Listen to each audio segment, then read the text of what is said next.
Ayan guys, we're back again. So, usapang airsoft ulit, pero in Russian type. So, ayan. So, pag-usapan ulit natin ay 8K. So, ayan, kung nakikita nyo naman sa likod ko, mga LCT unit yan. So, this time, may re-reviewin tayo. Ibang brand, pero limited edition din. So, ayan. So, ang next natin re-reviewin, ang AK-47. Pero ang brand nito guys, ay iba. Kung napanood nyo yung part 1 na in-upload ko na AK-47, so ayun siya pala sa taas yung una kong review.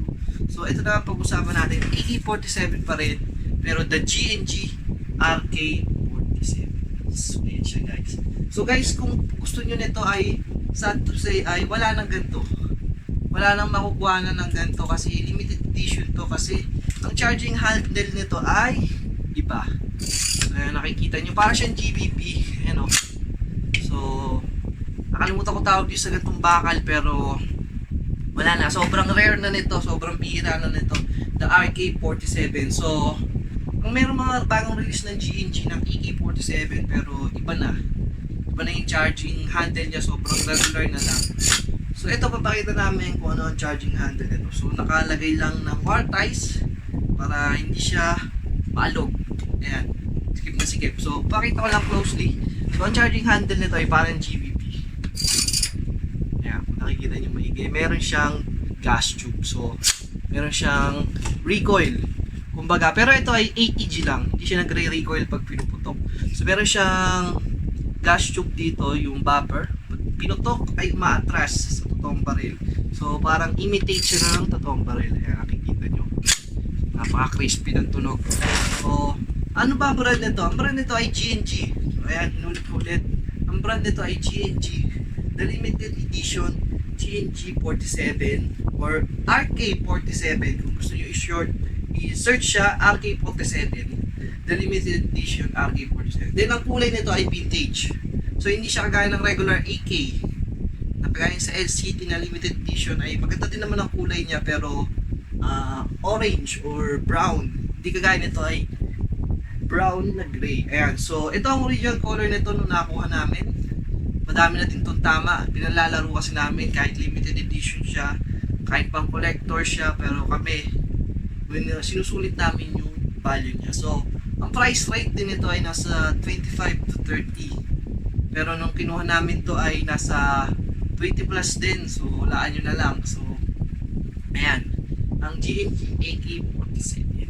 So, sobrang rare na nito. Hindi ko alam kung nag-product pa sila nito.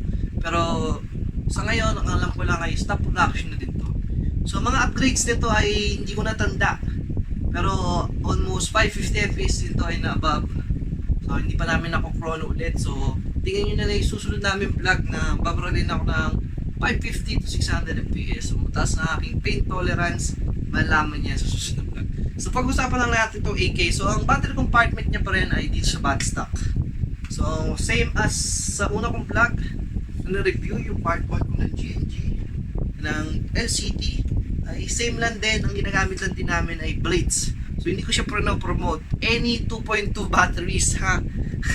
Ayan, kahit any 2.2 batteries na 3 cell ay kasyang-kasya sa mga AK bad stock yan. Kasya dyan yan. So, tinatanggal lang itong top cover. Itong bad stock cover pala. So, hindi lahat ng baril namin ay nasa top cover ang battery compartment. Yung iba lang. Ayan.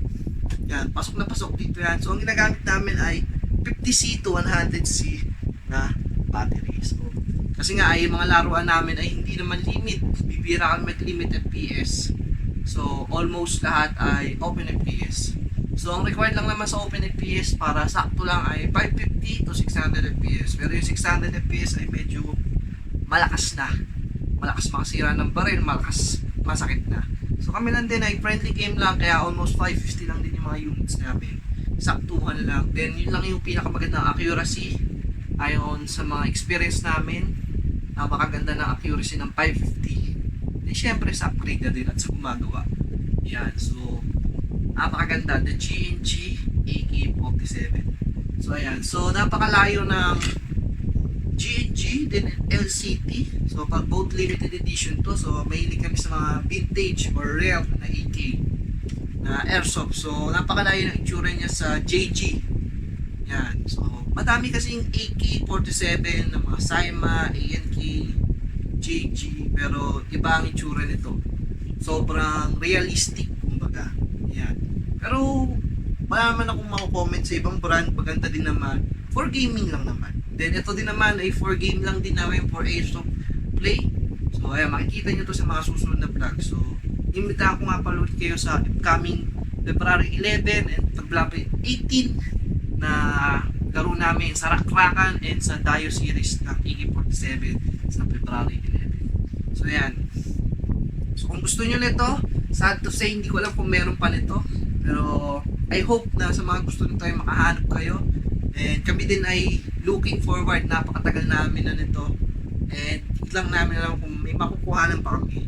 So if LCT naman ang gusto niya, panoodin yung unang vlog ko na LCT47. Yan, meron pa nung available dito sa Paniki Shop. Just pre-order, then PMAS sa Paniki Shop.